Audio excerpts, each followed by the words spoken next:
Hello. Hey, Kirk, how are you? Good. How are you? I'm good, thanks. I think we'll get started. Okay, well, welcome to It's Showtime. Let the transition begin with the New Brunswick Association of Planners. Bienvenue à C'est l'heure du show, que la transition commence avec l'Association des urbanistes du Nouveau-Brunswick.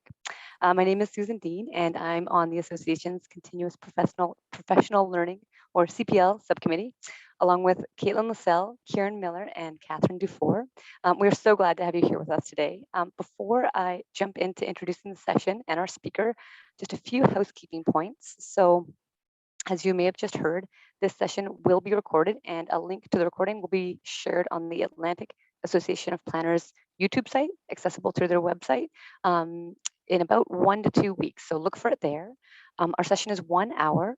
Please feel free to ask questions during the presentation in either French or English. N'hésitez pas à poser des questions pendant la présentation en français ou en anglais. We'll ask that you raise your hand when asking questions. So use the raise hand function. And the way that you do that is you just go to the bottom of the screen, click on the reactions, the little happy face. You'll see raise hand. You can select there. And in order to lower your hand, you'll just need to do the same thing over again and click lower hand. So I'll watch for you throughout the presentation. So please ask questions in either language. We ask that you keep your mic on mute so we avoid background noise. I think everyone's probably used to that by now, a lot of online meetings.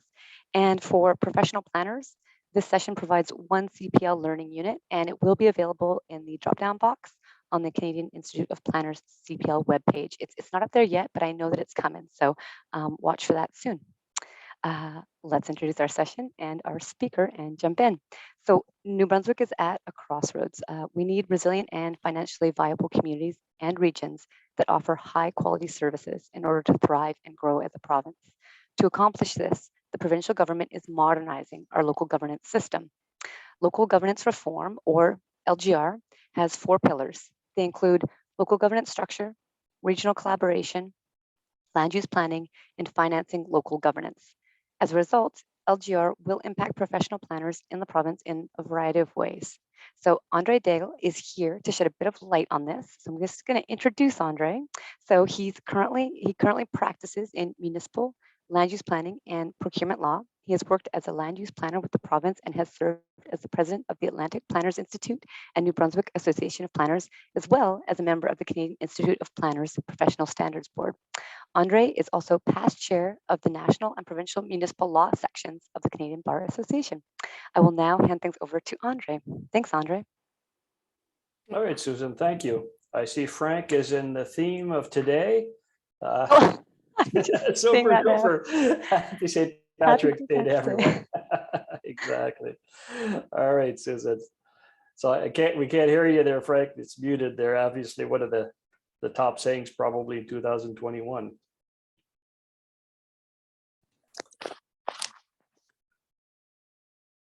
Okay, so Susan, I'm going to share the screen here. Let me know if everything is okay. Am I showing the correct one with just the slide, or you see the one with all the? Just the slide. It's perfect. All right, good. Thank you very much. All right, ladies and gentlemen, let the show begin. As Susan was talking about the 4 pillars of the local governance reform, I remember reading the white paper. I know it's called something else now, but the paper that came out in November. And I did a little bit on trying to translate but summarize what some of those big pieces were. I was all excited. I was giddy like a kid at Christmas, looking at and combing through that. I was really surprised how fast the government actually moved to the next point, which was the legislative piece. And I find that I realized 2 things. I was so naive. I thought the drafting was going to begin.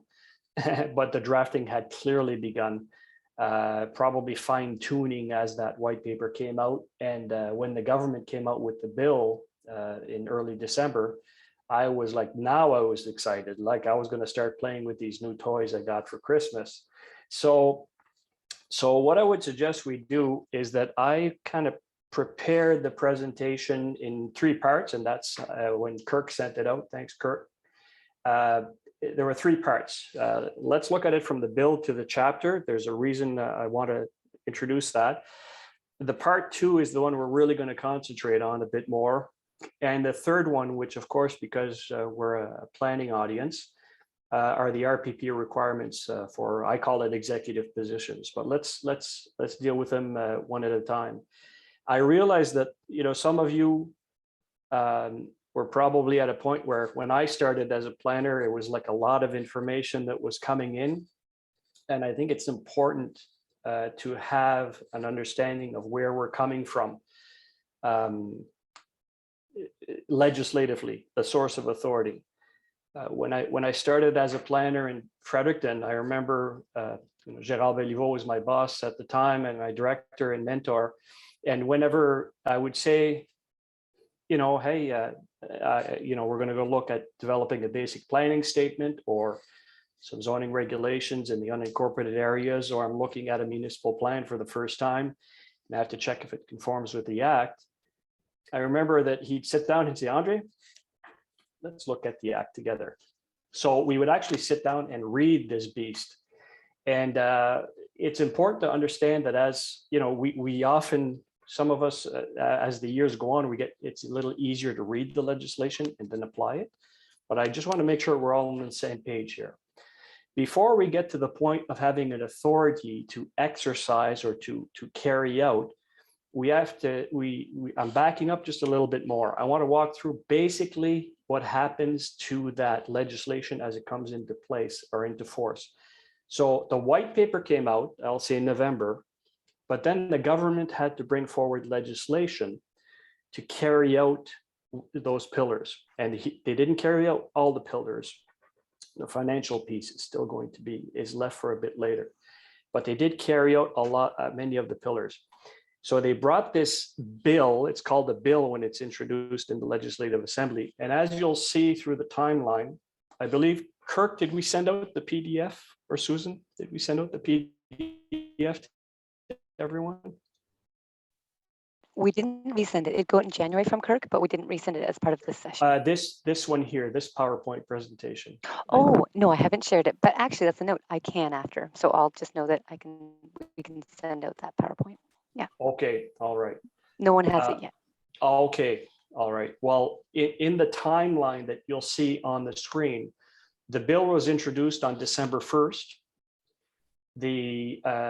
So it has, just like a bylaw, it has 3 readings, but the difference at the provincial level that you don't see at the municipal level or the local level is that it goes to a committee, and it can be debated and it can be amended at that point if some things are not clear, but there's always a 3rd reading as well that comes out after. So my understanding is that the bill that was introduced on December 1 did not change any before it was brought to 3rd reading.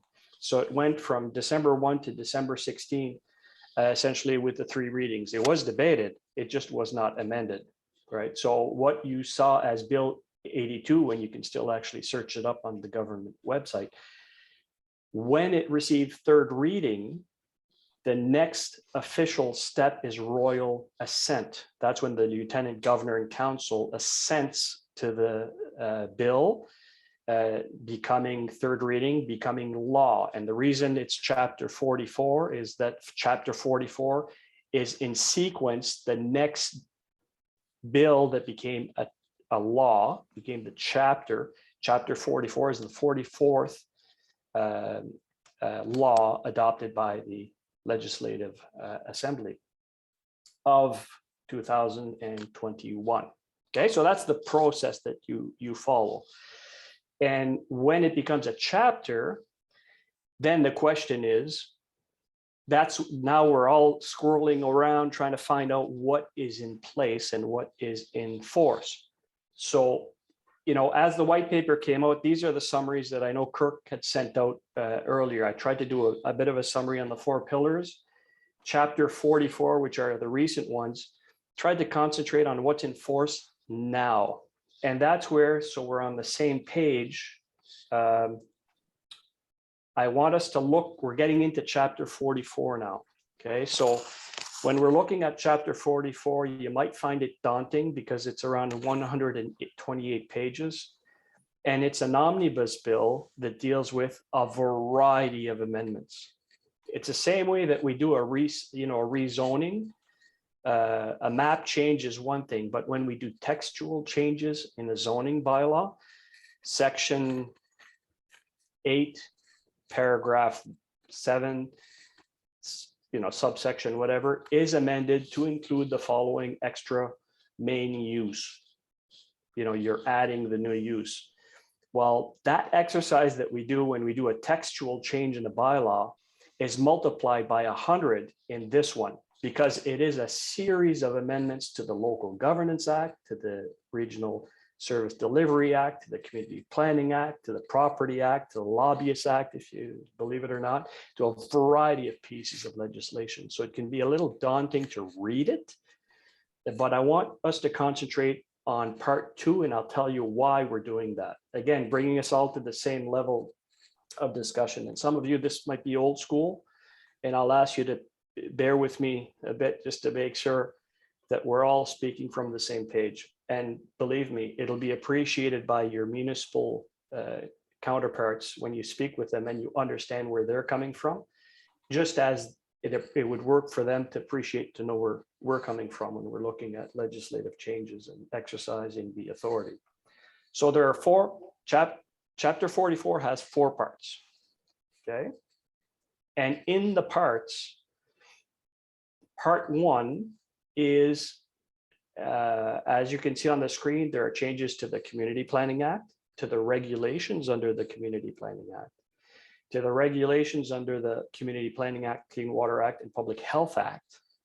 Then there's the Local Governance Act. Then there's the Real Property Tax Act. Then there's the Regional Service Delivery Act. And then there's the regulation under the RSD Act. So the part 1, if you were like me, I started going through this as soon as the bill became the chapter. Actually, when the bill came out, started to go through this, and I said, oh, what's changing? What are all these things that are changing? And I started to annotate this bill, and all to learn when I got to the very, very end, find out that this part's not even in force right now. Okay, so we have to let that sink in.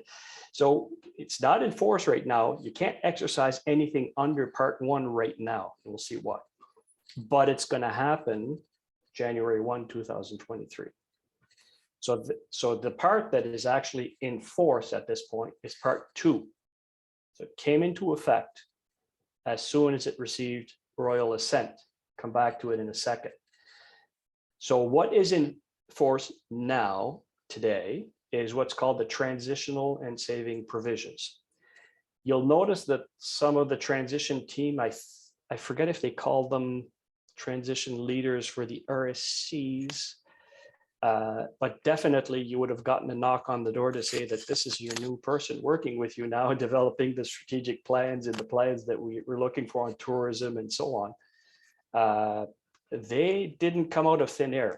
This legislation allows them to knock on the door and work with you to meet those objectives in 2022. So some of the things that we're going to cover today, include these points here: the section 9, the restructuring of local governments, that's happening in parallel to the work you're doing. They're starting to look, or soon will be looking at, the assets and liabilities of local governments. So they're looking at all the budgets for the municipalities that are being annexed, that are being, thinking in French, there's an annexation, there's an infusion in French, we say. It's 2 municipalities coming together. And there's new rural entities that are coming into place as well. There's a series of changes there's a series of authorities that are there now to allow this team to work. And I'll let you know as a shortcut, if you wanted to start reading this, you have to skip to page 102 in the bill. So it's an omnibus bill of 128 pages or 129 pages. So everything that's part 1 is for the pages 1 to 101, I guess, is what you have to read to understand what changes are coming forward under the Planning Act, Local Governance Act, etc. These pages, I start at around 102, they may be finished, I forget where exactly, but they lead to essentially the consequential amendments that you will see in a lot of bills that become law. Just like when the Community Planning Act came into effect, there were saving provisions for the old regulations that continued under the new legislation. Local Governance Act has transition provisions as well. And it's quite common to do that. So that's the third part. We won't be spending a lot of time there because I'm not sure how many people want to read about the lobbyist registration amendments legislation or the Pipeline Act and Procurement Act. But I can tell you that many of those, the reason that we have those consequential amendments is that somewhere in that legislation, even days of rest, they're either referring to a local service district or referring to some other terminology we use in the Planning Act regularly, that because we've changed the word, local service district to a rural community, all of the other pieces of legislation have to be amended to reflect that. So some of them are not substance, they're just reflective of the fact that you have to update all of the legislation. This is the one that kind of interested me. And this is the one where I think that I just want to spend a few minutes on so we understand the interplay of what's going on here, why we're kind of in this twilight zone. So the repeals and commencement, that's at the very, very end of the bill and chapter. Those are the ones that deal with, and you look at 59, commencement, that's usually the last one to come in, just like when we adopt new municipal plans or zoning bylaws, the last part usually says, that's how the style should be written. The last part says the previous version of the bylaw is repealed. So when we adopt a new zoning bylaw or municipal plan, the last part of it, the last reading should be the previous municipal plan is repealed, previous zoning bylaws repealed, and sometimes we have except for the conditional rezonings that happen A, B, C, D, E. Sometimes we do it that way. But legislation has as that last kicker that piece of the puzzle. And commencement, this is the language I want to just show you as to why part 2 is in force and why part 1 is not. Okay, so 59.1 says subjected to, which is some consequential amendments there. I'll explain it in a second what that means. Says that parts 1, 3, and section 56 and 57, 58 come into force on January 1, 2023. Because that language is there, January 1, 2023, that tells me that those parts only come into force later on. There's three ways that legislation come into force, okay? So the first one is that the legislation is silent on the commencement, which means that as soon as it receives royal assent, it's in force right away. The second one is a condition or provision like this one, where there's a future clause that comes in and there's a specific date that comes in. And it says, this is when it's going to happen. So that's when the chapter comes into force. The third one, which you will see as well if you start looking through some of the legislation that the Legislative Assembly adopted, the third type of adoption is one where it says will become in force when proclaimed by the Lieutenant Governor and Council. So there's a positive gesture, there's a positive action that has to happen later on.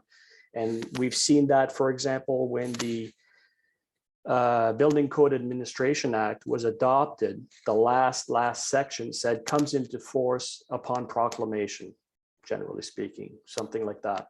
So it only was proclaimed when the provincial government had the regulations to support that act when it was drafted. That's when they proclaimed the legislation.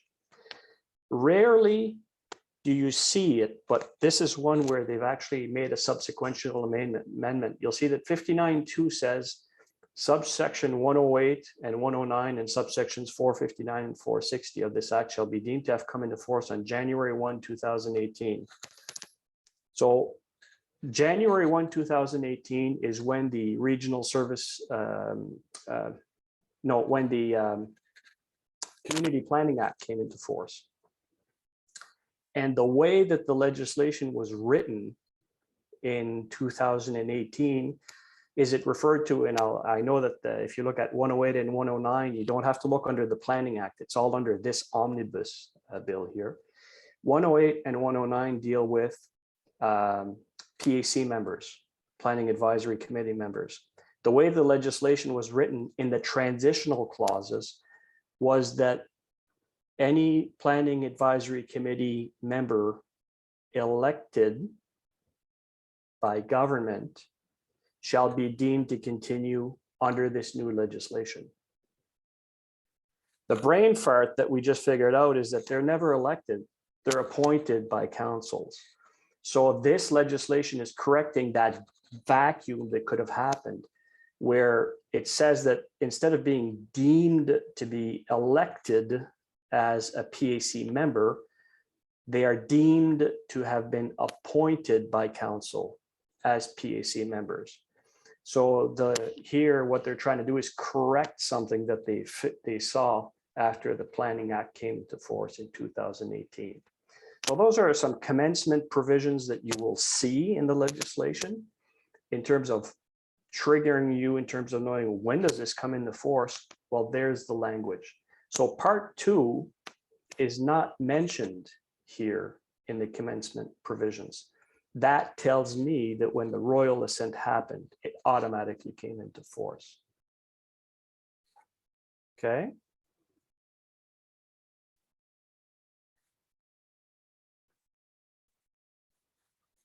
So maybe, as people are digesting what I just said there, if there are any questions at this point, Susan, if you see any, let me know, okay? Because we're going to get into some of the substance. Sure. Okay. And please feel free to raise your hand at any point if you do have a question. We'll pop in and get Andre to answer your questions. Oh, I see one from John Jarvie. Please go ahead, John. You need to unmute. You got it. Oh, I'm fine. Thank you. Thanks, Susan. Andre, tell us about consolidation and when we will actually see these changes embedded in the legislation. What's the schedule for that, or do you know? It's a good question, John, because right now, if you're trying to read the changes, it's hard to right now because you have to read these 101 pages to find out what section of the Planning Act have been changed. And the time you're going to see the consolidation is on January 1, 2023. Thank you. That's when the update will happen on the Queen's printer on the website. Thanks. Thank you, John. Any other questions before we get started? Or keep going, I should say. And okay. Just to add to what John is saying, thanks for the input, John, the question. As those of you who are working with local governments to adopt bylaws and new rural communities to adopt, I think it's still going to be called a bylaw. Contrary to the provincial government, when we work with a municipality and we say our local government, we say you're going to amend the zoning map to include a spot zoning, for example. When council adopts that rezoning, changes the map and changes the text in the zoning bylaw, what they've effectively done is adopted another bylaw. So you have the zoning bylaw and you have an amendment. And for some of you who've seen the zoning map changes, sometimes you can have 3, 5, 10, 25 amendments to the zoning map.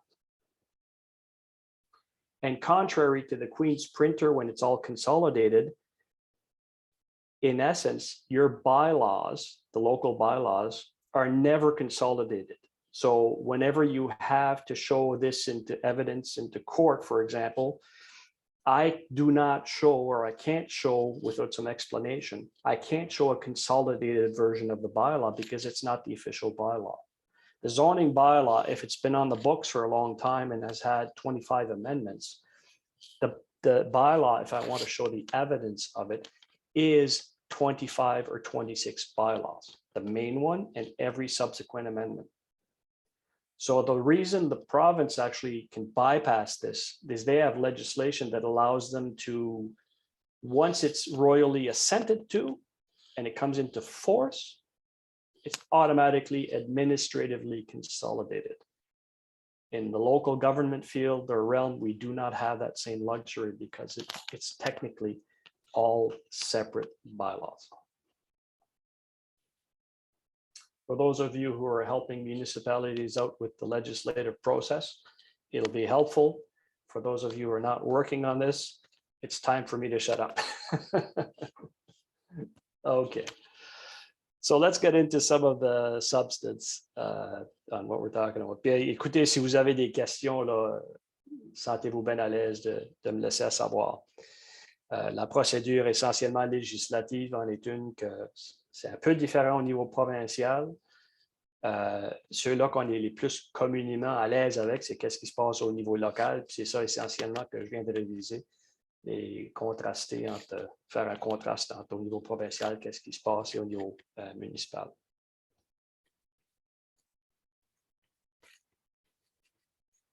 All right, so one of the big pieces, and the reason I put 9 there and I didn't start at 1 is so that you can reference this information with the section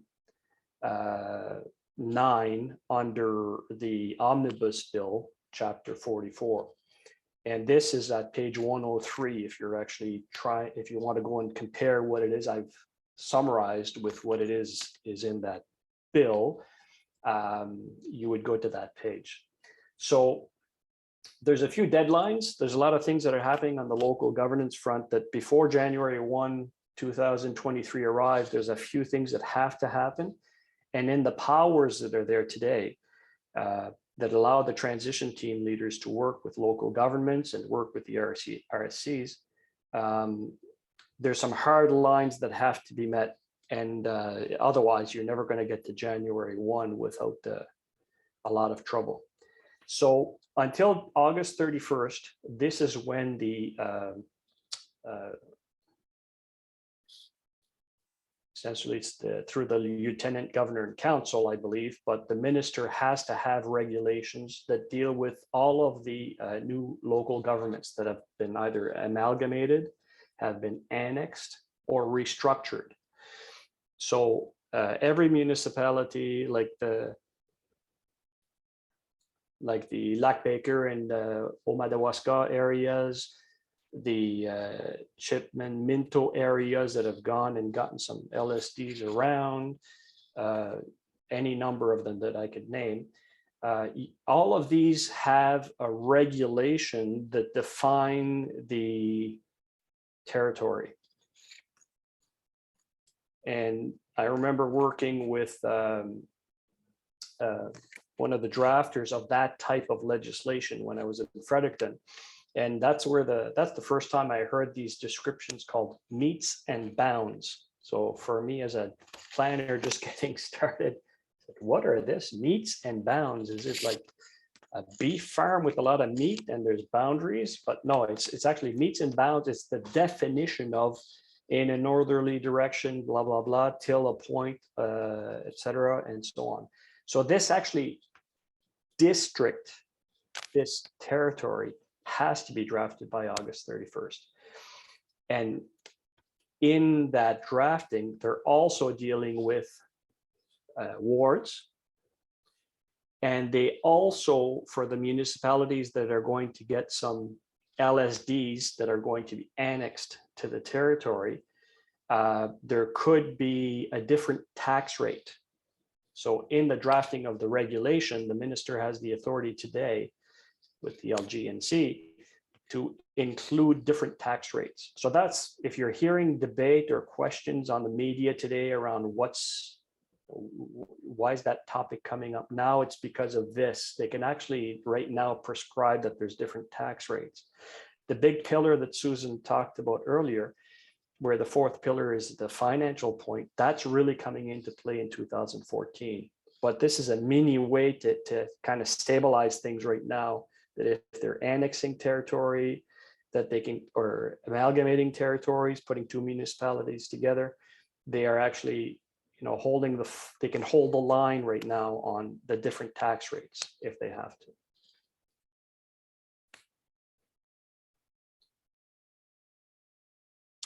That's one of the big pieces. The other one, because some municipalities or RSCs could say, well, where's your authority to do A, B, C? But the reality is that they've actually prescribed at section 10, which starts at page 104, authority for the minister's appointments to inquire as to the assets and liabilities.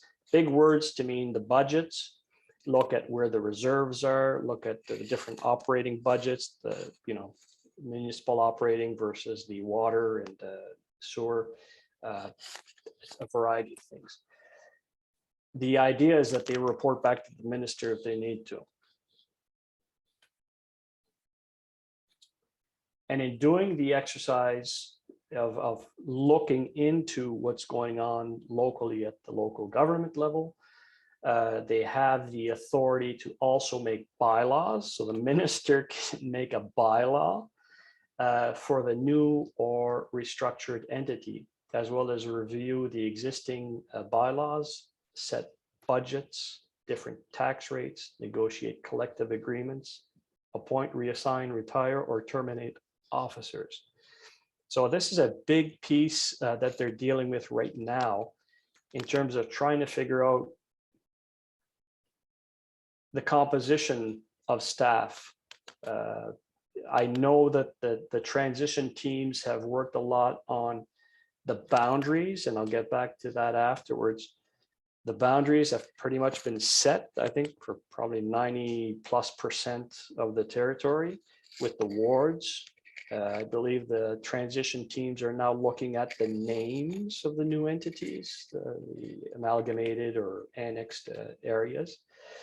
They're working on that right now, and they're starting to get into right now the staffing requirements of the new entities. So that's what, if you're talking to municipal counterparts and they're a little jittery, well, that's probably why. There's two teams, from what I understand, happening there. There's the elected officials that are meeting, and that's on the governance piece. And there's like a technical team that's meeting, and that's on the staff level, and they're working a lot with the team leaders or the transition team leaders to develop these, give feedback on the structures, the existing structures, and start to talk about what the new structure would look like. Start looking into the details, maybe not right now there, but soon the budgets and so on. But the authority is there to not only delve into those aspects, but even go deeper and can amend bylaws. I'm not sure, we're March now, I'm not sure to what extent the government will be changing a lot of bylaws locally. Those of you who have lived the annexations of territories, when it comes to zoning, there's a prescription, right, of within 1 year, 2 years or so on, where the two different zoning requirements, or if there's none in the unincorporated area, for example, it's as is, it's in force, it continues until council actually consolidates that work or creates zoning for the unincorporated areas. So there's a lot of bylaws that exist now that some of them are territory specific, like dangerous and unsightly premises, for example. A municipality might just want to deal with this. Generally, they've been adopting it for the whole territory. But if you have one municipality that has a dangerous and unsafe premise bylaw, the other one doesn't, or the other one is local service districts, maybe they're going to work on those aspects to say that that bylaw now applies with the new entity, or it only applies with the former entity. So I'm not sure to what extent they're going to get into the bylaws. So that I haven't heard tell of that yet. So again, different kettle of fish.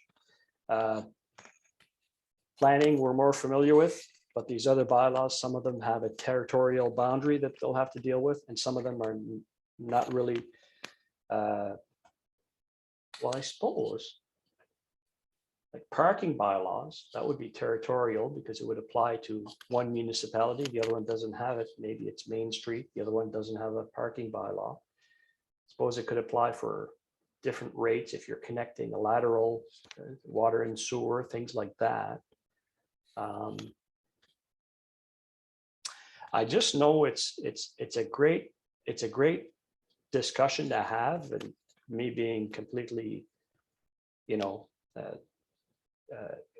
square on this front. That's the type of discussion I like to have. I like to see, I'd like to see where they're going with this. It's kind of interesting because it's something that forces the brain to work around. Like, okay, well, how do we deal with those things? So I'm not sure they're dealing with that right now, the transition team leaders. And if some of you know of something different, let me know. But as I said earlier, I think the wards have been set, boundaries have been set, and they're really looking into the structure of the new entity and the budgets, but the budget's going to come a bit later from what I understand.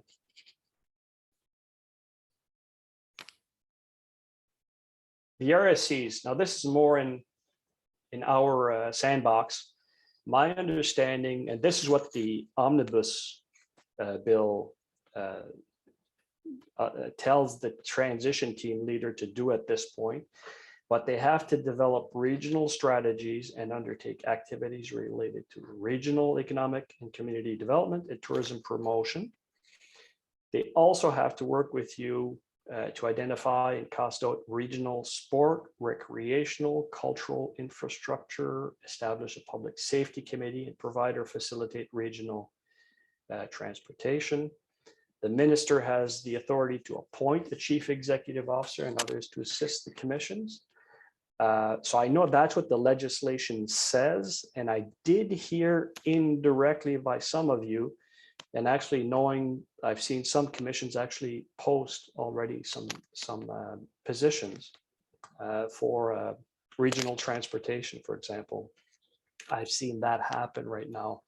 So maybe Susan, if it's okay, I think it would be nice if there's some people around the table that have something to add to this. Now would be a good time if people wanted to tell me and us around the table if you guys are and girls are all around the same area in terms of working with your transitional team leader, or is it really like, are you guys really and girls thinking you're going to be behind the 8 ball? But I understand some work has begun. Sure, we can open it up to RSC staff to share their experiences to date. No pressure to share if it doesn't feel like a good fit, but if you'd like to, you're welcome to here. I'm not seeing any hands up at this point, Andre. Okay. Yeah, thank you for extending the invite though. So my understanding where you will be where RSCs will have an impact on the local governments is that in doing this plan, I already know that as you're developing this new strategy, if it's going to require new financing, there's going to be a direct impact on local governments. So the only thing I'm thinking of in terms of timing is depending on where the RSCs are at with that discussion. At some point, it's going to have to end so that the local governments, when they prepare their budgets for 2023, they will have to factor in if there's any increases on the costs on the RSC level, whether it's a new service, for example, or so on. So I understand there's going to be an interplay at some point. I'm just not sure when that timing is going to happen.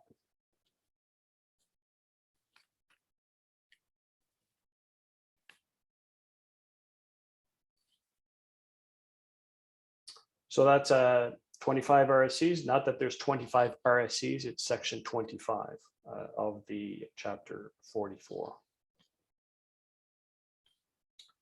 Okay, so the other one, I think that there's a direct impact on our situation for the planning directors that are out there. There's two things that are in section 25. The RSC might have been the wrong section. Oh, no, I think it was all under section 25.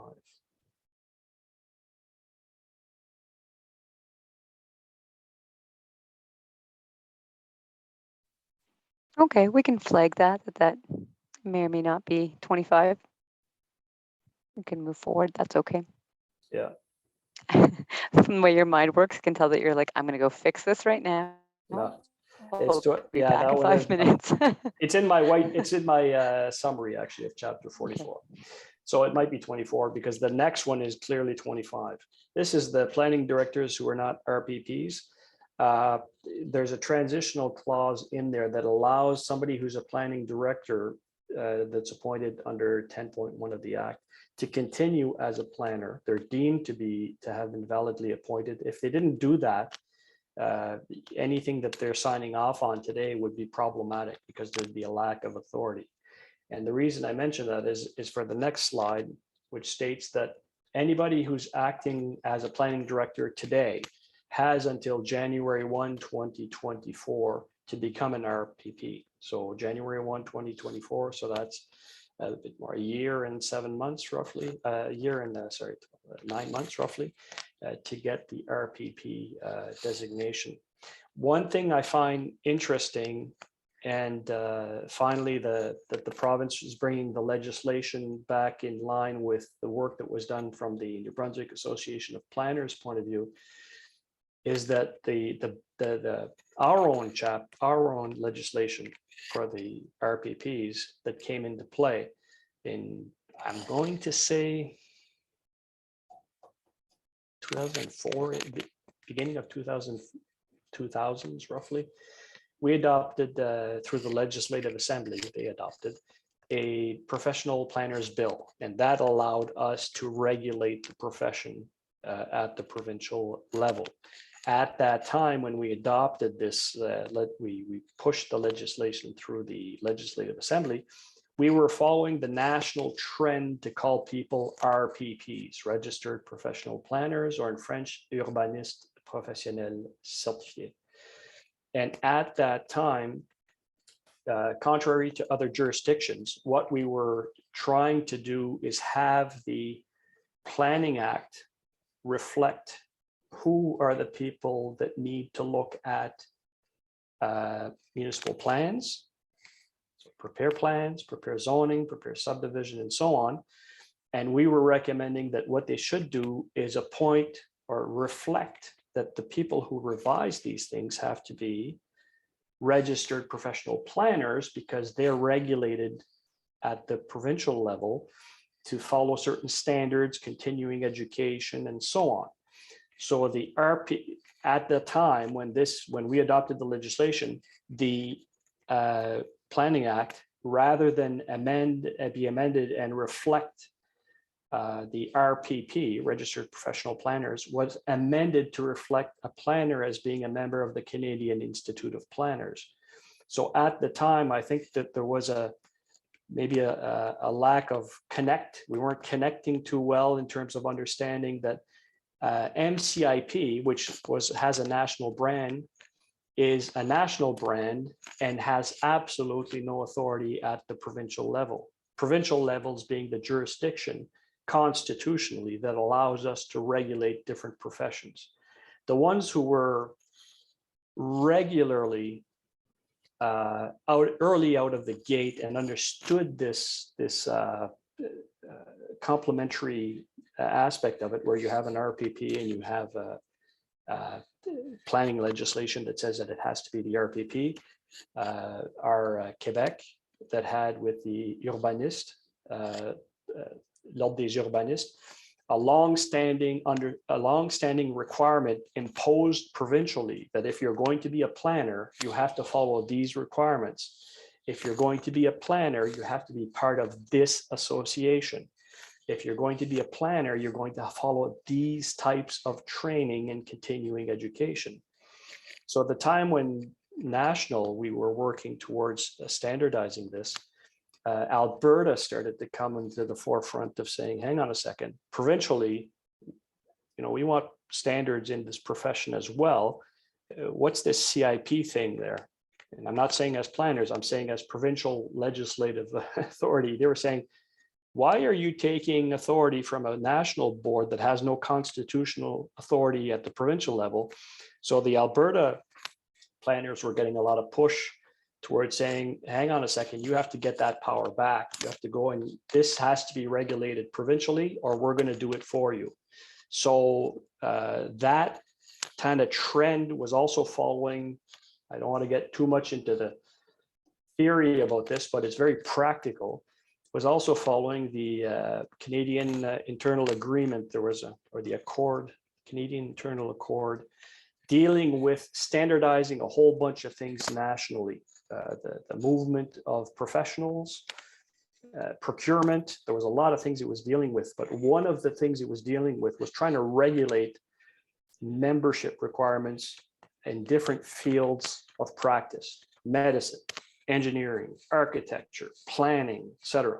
They were trying to make sure that there wouldn't be any mobility restrictions if people wanted to go from one province to another. So all these things were happening back in the day, and people such as John Jarvie, Frank Flanagan were around at that time. We were trying to deal with how do we at the provincial level deal with that. So we came up with the RPP designation. The Planning Act today is coming into fold as well and using the same terminology. I see that Kirk has a. Hi, Andre. We have a question from Kirk. You see it? Okay, go ahead, Kirk. Yeah, just a comment on that, just to let you know that NB Planners is in the works of developing an RPP New Brunswick stamp. So we're costing that out and working on the design of that stamp so that anyone under the new act who is approving new planning documents will have that provincial stamp to help certify those.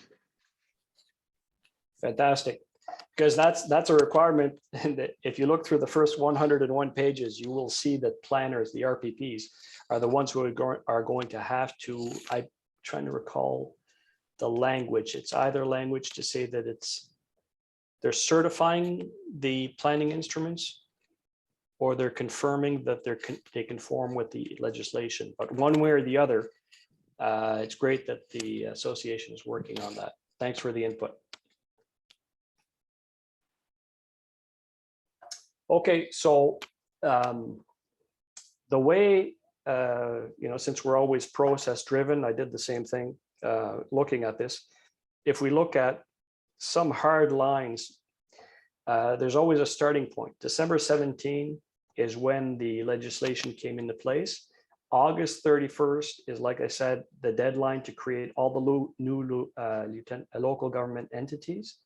And what's going to happen is that by August 31st, you will see a new regulation pop up. I'm not sure if it's going to pop up under the Chapter 44 placeholder, or if it's going to pop up under the Local Governance Act. I'm not sure. But you will see a new regulation that will give the territorial limits of all those new entities, give the names, and probably deal with the ward system as well. November 28 is going to be the date for all local elections. So there's like different criteria, but municipalities that are being amalgamated will definitely fall into the category of having elections on November 28. Those that are annexing territory, that it changes the composition. I think there's a threshold of population. Some will be required to have elections, and others where it's minimal will have essentially, so it won't be like a general election, it'll be just like a local election. There's a whole bunch of things happening November 28, depending on how the new entity is going to end up looking like. And what's interesting is the last bullet I have there is May 11, 2026 is the 4-year reset. So municipal elections will start on a 4-year cycle as of May 11, 2026. So if I go back up, January 1, 2023, which is the middle bullet there, one of the middle bullets, the new local governments and rural districts. I think it's rural communities. Got the name wrong. or is it a rural district? Rural districts. Okay, thank you. I got it right. Okay, so the rural districts come into effect. So that's when they can exercise the authorities under the Local Governance Act, Community Planning Act, so on, and their regulations. So parts 1 and 3 of Chapter 44 come into effect as well. And on January 1, 2024, that's where only registered professional planners will be able to hold the executive positions we talked about earlier, and certify municipal and rural plans and zoning, etc. But I just put municipal and rural plans there. So those are the dates to remember. And I believe the only one I didn't put in there, it's more a local government thing, but all the budgets that the transition team leaders are working on with the local governments, they're going to be presenting that to the governance committees, from what I understand. The governance committees, which are comprised of elected officials, they're going to present a budget to them to get consensus that it's okay before they send it to the minister. So everything is driven, the way I see it, bottom up, in terms of they have to work with the local entities, but there's no decision making happening at the local level. It's all geared and written in a way to push up a recommendation and have the minister decide. And you would have seen the minister making some of those decisions in the last few months regarding the new boundaries, which municipalities are part of the new entities and so on. And there's still discussions there. I know it's a sensitive point, but the minister's been really taking the ball and saying, look, this is the decision, right? So he's dealing with that right now through his transition team. And all of these things, like I was saying earlier, have to be in place for an event for January 1, 2023. So creating the boundaries, deciding on the new structure, the internal structures of local governments, presenting the budgets have to happen in a reasonable timeline before that 2023 clock starts ticking, because the new managers, if there's going to be a new manager or reassignment of positions in local governments, they don't want to know on December 31st they're going to be the new CAO. They need to know this fall if they're going to be the new CAO. So they need to be able to deal with that in the fall. So there's a lot of things happening. There's a lot of, I'll say, turmoil or unknown, but there's a clear roadmap to what's going to happen. So I think what's interesting with this legislation is there's really a lot of the pieces that in the past efforts, contrary to past efforts, it's a more comprehensive approach to making things happen in the planning field and the local governance field. I know when Frank Flanagan worked on the CLUR report, the Commission on Land Use and the Rural Environment, back in the day, there were some pieces of it that could be done to deal with planning. And when I worked with the team in Fredericton on that, we did, we quantified a lot of things that we were able to do. The missing piece was that local governance part in the unincorporated areas. So one of the big things that are happening now, which is kind of nice, is that you will have a locally elected government able to deal with those areas where there are gaps since the equal opportunity programs back in the 60s and 70s. So Susan, that's kind of what I had for today. Amazing. Thank present. you, Andre. And for me, it's my pleasure. Okay, and your timing is on point here. We have a few extra minutes, so I'd like to throw it to the participants to see if there's any questions. Anybody have or comments? Does anybody have anything they'd like to share? Any questions for Andre while we have him? Thanks, Daniel.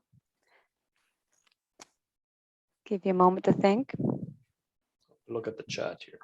There are lots of changes, and I think that it is happening quickly. So it's great that we can all come together. Let's continue to talk about things, talk about our experiences. We can also have a sense of humor. I see that Frederick is here, Dallas Gillis is here, and a joke that we saw from the public was that those who are being added to Fredericton through amalgamations, they can go to City Hall and pick up their sense of entitlement. We thought that was hilarious. I don't know if those of you in Fredericton thought that was funny too. I live in Fredericton, so let's see. Oh, I think do we have a question? I'm just going to check the chat.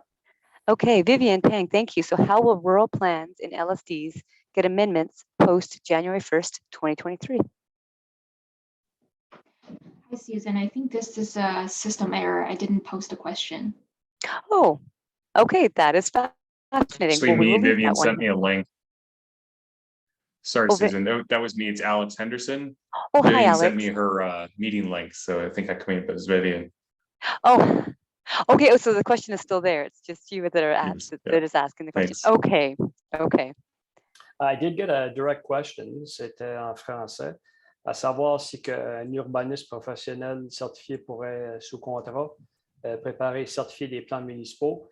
Je vais dire que, après ma barre, je pense que oui. Faudrait juste s'assurer de trouver une façon de faire le lien direct avec l'appointement. OK? Ça fait, je ne sais que certaines municipalités dans les DSL, là, mais qui travaillent pour les commissions de services régionales, essentiellement sont appointés. La source de pouvoir ou d'appointement vient de la loi sur les commissions et non de la loi sur l'urbanisme. Alors, il faudrait d'abord régler, je ne sais pas quel client vous pourriez représenter là, ou lequel vous contemplez représenter, mais essentiellement, il faudrait trouver le lien. Ça va venir avec les dispositions dans le chapitre 44, là, où essentiellement, je crois qu'on m'a demandé essentiellement de faire une autre session peut-être à l'automne sur les détails entourant les autres modifications législatives. On peut peut-être l'aborder à ce moment-là.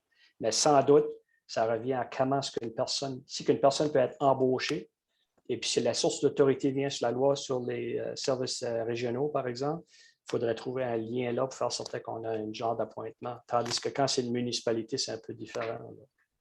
So the question is the relevant one, is could an RPP under contract help certify some documents? And my answer is, in summary, it appears so, but you have to do the exercise of retracing the source of authority. So if as it is today, the RSC, for example, regional service commissions have the authority to appoint planners and so on to exercise the authority given under the Planning Act. If you're a private sector planner, you would have to fit into that stream and connect directly to that stream of authority to be able to certify documents. Now that's theoretically, I'd have to look at it more specifically, but theoretically that's what you could do in the municipal area. Bit different if you're offering your own planning services, but one way or the other, it's the planners under the legislation that have the authority to delegate some functions if they deem to help carry out some of the development work. So either that you have to look at it in terms of what's there today, but also what's going to happen in 2023. So in 2023, one of the things that we would have to do is again look at the source of that authority in terms of where it's coming from, just to make sure that we're on point there. So I told Susan and Kirk that in the fall, maybe late summer, fall, I would also be able to make a second or third presentation on what I see in terms of the Planning Act changes that are coming into place and the RSC and local governance. So we might tackle that one at that point. Thank you, Andre. Now it's 12:59, so I am going to bring things to a close. Alex, I have noted your question. Yeah, time. And I'll see about following up with you on that one so that we don't get it missed. But I want to bring things to a close on time. It's just our lunch break. Thank you to Andre for his fabulous presentation. Also, thank you to Kirk Brewer for getting the word out about today's event, as well as for being our techie for this session. So including managing registration, hosting us here. Thank you, Kirk. And a big thank you to all of you for taking the time to join us today. It's wonderful to see you, and we hope to see you next time. All the best. Happy St. Patrick's Day. Yes, enjoy. Thanks, Andre. Thank you, Andre. André, on se revoit. Merci, bonne journée, oui, prenez garde. Bye bye.